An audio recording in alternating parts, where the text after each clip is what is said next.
Hey, this is Rachel with Cypress Textiles, and today I'm going to be showing you how to make this motif from the updated Gumball Blanket Pattern. And in part 2, I'm going to show you how to do this continuous join. So for this video, I'll just be showing you how to make the little motif, and I'm using Scapeus Art Tribe yarn and a size 3mm hook. You can see it. And so I'm just going to go ahead and get started how to make this little simple 4-round motif.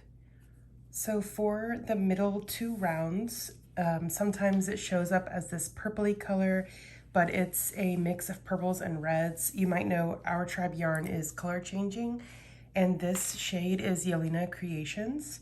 So I'm just going to be using that for the first 2 rounds. So after I do round 1, I'm not going to cut the yarn. I'm just going to continue on with round 2. And I've made my slip knot there, and I'm going to chain 3. And then slip stitch in the 3rd chain from the hook to make a ring. And you can chain 4 here, or you can magic ring, whatever you prefer. Now just straight into the middle of the ring, we're going to make what I call beginning DC. If you're used to my patterns, you've heard of that. But if you haven't made one of my patterns before, a beginning DC is just the first DC of the round, and we're going to do single crochet, chain 1.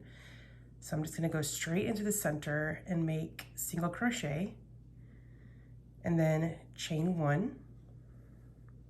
And that's going to be the first double crochet of my round. So when I come and join the round, I'm going to join into that chain. And now I'm just going to make 15 double crochet into the same center ring so that I have 16 altogether, including that beginning DC. All right, so I'm just going to stop the camera and go ahead and finish making my 15 full DC.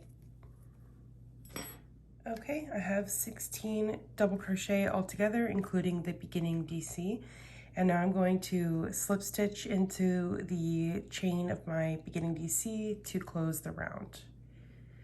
And I am entrapping the yarn tail because I'm going to be working over it as well. So now into the next stitch, I'm going to start round 2. And so we've got the stitch that we've joined into, but we're not going to work into that stitch. We're going to work into the next stitch. And I'm going to make a beginning DC again. So I'm just going to go straight into making a single crochet, and then chain 1. And I don't chain up for my first single crochet of the round, just because I feel like it takes away a little of the bulk, and it works perfectly fine just to go straight into that single crochet. All right, and we're gonna make a double crochet in the same stitch. So we end up having 2 DC in there, the beginning DC and the first full double crochet. And now we're going to just work 2 double crochet in every stitch around. All right, I just wanted to check in here, and I'm about halfway done, but you can see I'm working over the tail. So you're gonna have 32 double crochet when you're finished with this round, and just keep working over the yarn tail. That way you don't have to weave as many ends whenever you're finished.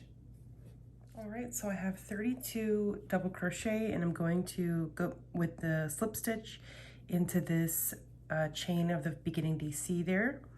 All right, so now my round is finished, and I can go ahead and cut the yarn at this point, and then I'm ready to start. Just pull it out just like that, and then this is how I weave my ends here. For this particular one, I'm gonna work over this end on the next round, but I'm not gonna just leave it hanging in the front like this. I'm gonna go ahead with my hook from back to front through both loops of the next stitch, and then grab my tail and bring it to the back. All right, and just keep your closing, your joining slip stitch nice and loose. That way it just lays across the top of the stitch. Okay, so now that I've got my yarn tail at the back, I'm gonna set this first Yelena Creations yarn to the side, and I'm gonna bring in Happy in Red. So I'm gonna use Happy in Red shade for my next round. And I like to join anywhere because if I join right, I'm gonna work over this tail, right? So if I join right here, I'm gonna be working over 2 yarn tails at once, and it's gonna make it a little bit bulky. You would never be able to tell, but just in my mind, it makes more sense to start like back here, directly across from the tail. So that's where I'm going to join my yarn. In any stitch that's sort of across from the yarn tail. And I'm gonna go ahead and join with the slip stitch. So I'm gonna bring my yarn through and then twist around so that I can lock my slip stitch in place. And then in the same stitch, I'm going to make a beginning double crochet. So just go straight in for a single crochet, chain 1. And then, oh, I love these two colors together. This is a super bright red with this purple, so it looks really nice. Okay, now I'm gonna make a beginning, I made my beginning DC, and I'm gonna make a regular double crochet into the same stitch. So that I've got 2 double crochet in that first stitch. And then in the next stitch, I will make 1 double crochet. And I'm just going to make 2 and then 1, 2 and then 1, all the way around. And I will definitely mess up on this part if I don't just like chant like 2, 2, 1. And in the next stitch, I'm gonna chant same thing, 2, 2, and then 1 in the next stitch. And if I don't chant 2, 2, 1, I will look back and I've got 2 in a row where I've done 2, or 2 in a row where I've done 1, and it just messes me up. So I really have to focus, me personally, I really have to focus on this round to make sure that I do 2 and then 1, 2 and then 1, all the way around. And you're gonna end up with 48 double crochet. So just make sure you just do a little quick count when you're finished. You can fudge on the next round, but obviously it's better if you have it right the first time than having to fudge, which is perfectly fine to fudge. But like I said, just do a quick count and make sure that you didn't mess up. And if you really just make sure you chant something whenever you're doing the round, it's a lot less likely that you'll mess something up. So just letting you know. So I'm gonna come back when I'm done with this round. I'm gonna join with the slip stitch in my first chain here for my beginning DC. Okay, I'm done with the round, and I did join with the slip stitch into my beginning DC, and now I'm ready to cut my yarn and pull it through and then pull the yarn tail to the back like I did previously. And now I'm ready to square off my circle. So I'm gonna put the Happy and Red to the side, and I'm going to come in with my Hak Marak. And this is like a orangey red yellow kind of mix. It's not really yellow, but it's like orange and red and pink. It's just fun. I thought it would be nice for the background. So I'm going to square off with this color. And the final 2 rounds of this square are in Hak Marak. But this is the second to last round where I'm gonna square it off, and then I go straight from squaring it off, it looks like this, to going on to the continuous join.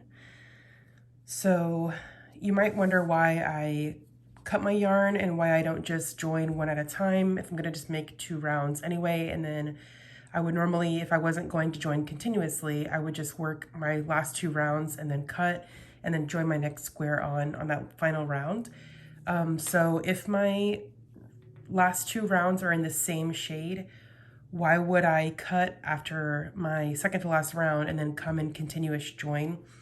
Well, that's because I just like the integrity of the continuous join a lot better than joining as you go 1 square at a time.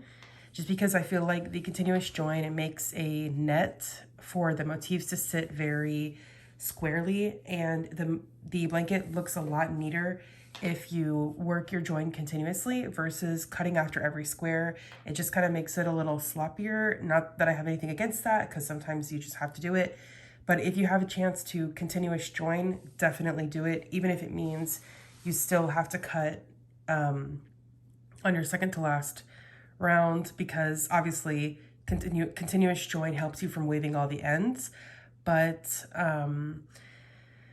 it's still worth it to cut your yarn, even though you're using the same shade for the final join, because the continuous join is way better. So that is why I'm making the continuous join for this. So we're gonna work the second to last round here and square it off. And I'm going to, again, join across from my yarn tail. So I'm just going to join with the slip stitch in any stitch sort of located across from that yarn tail, make my slip stitch, and then I'm going to make a single crochet in the same stitch. And then I'm going to make 4 more single crochet, and I'm working over my yarn tail. So that's 1, 2, 3, and 4. And now I've got 5 single crochet, my first one there, and then 4 more. And now I'm going to make a half double crochet in the next stitch.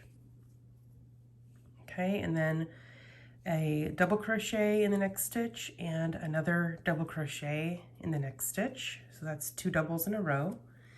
And then I'm going to make a treble crochet in the next stitch and chain 2, and then treble crochet in the same stitch, and that's going to make my corner. So treble, chain 2, treble, all in the same stitch, and that's going to make my corner. All right, and now I'm going to make 2 double crochet in a row. Okay, 2 double crochet in a row and a half double crochet, and then 5 single crochet in a row. 1, 2, 3, 4, and 5. All right, and I'm just going to keep going just like this. My next stitch is going to be a half double. So I'm into my repeat, well into my repeat now, but 2 doubles in a row, and then I'm up to my corner. Treble, chain 2, treble. All right, and just keep going around just like this. Okay, it's already starting to square off. And I really love this squaring method. It's just really nice. It makes the circle pop just that much more to have these little singles at the top. And it lets the circle really be a circle instead of squishing it in any way to get the round off. So I'm just going to continue around and then join with the slip stitch in this first single crochet. Okay, so I've gone ahead and finished the round and joined with the slip stitch, and now I'll just cut my yarn and pull it through and then pull my yarn tail to the back. All right, and so that's the end of the motif. And now I'm ready, once I make all 100 of these, I'm ready to join them together onto the blanket. So I've already started this blanket join, but I'm going to do a separate one, like a demo one with these little partial motifs here. And I'm going to go ahead and do that in part 2. So you can go ahead and watch part 2 to figure out how to make the continuous join and join these together.